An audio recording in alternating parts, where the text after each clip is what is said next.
Not so fast, Bo Nix. That's what Zach Wilson and Jarrett Stidham said on day 11 of Broncos training camp. Just as Bo Nix seems to be pulling away with the starting quarterback job, Zach Wilson and Jarrett Stidham come out and have excellent days at practice today, and it started hot for both of them in 7-on-7s. Jarrett Stidham drops back, throws a 50-yard bomb, touchdown to David Sills. He was pretty wide open, but Stidham got him the ball. The next period in 7-on-7, Zach Wilson does the same thing, this time to speedster Troy Franklin for a 50-yard touchdown. Back-to-back 50-yard touchdowns from the two guys competing with Bo Nix for the starting job. But Bo Nix had a good day as well. All three quarterbacks did very well today. Bo Nix in a team period was great. In fact, had one completion to Cortland Sutton for about 10 yards, then threw a strike to him for about 20, 25 yards.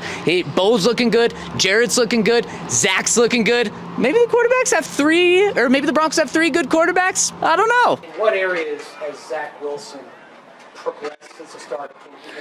I think, look, I thought he had some good snaps today, and even on Saturday, I see a guy who is pretty savvy with his snaps. You know, you never feel a panic, so there's a calmness to him. He made a few really good throws today, and I would say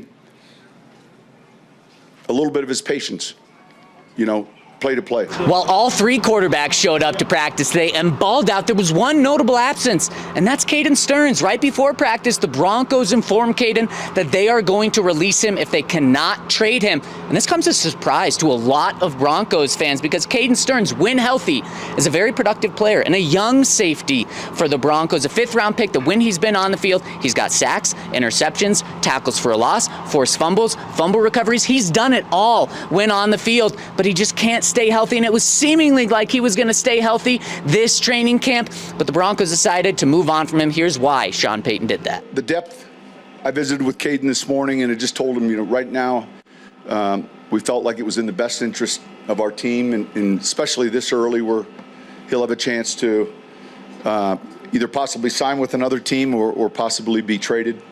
And part of it is the byproduct of some of these other guys that are playing ahead of him right now. And instead of Caden Sterns trotting out onto the field, it was Eyioma Uwazurike who's back after over a year-long suspension. Just before practice started, Eyi was notified by the NFL that he has been reinstated from his gambling suspension, and he was back on the field just like 5 minutes late for practice today. He's back. Sean Payton is thrilled to have him back, and here's what Eyi is going to bring to this Broncos defense when he's ready to go. Clearly, Sean Payton is making this a long-term investment in Eyi. They're not worried about getting production out of him tomorrow at practice. It's really long-term, and I would even think like a year down the line. But when he's back, here's what Sean thinks that Eyi is going to bring to the team. He's big, he's explosive, he's strong. I mean, he's you know, he's got those traits to push the pocket, and I think he's young. So, but we see him like as an end candidate, you know, to play inside, and we're glad it's worked out for him.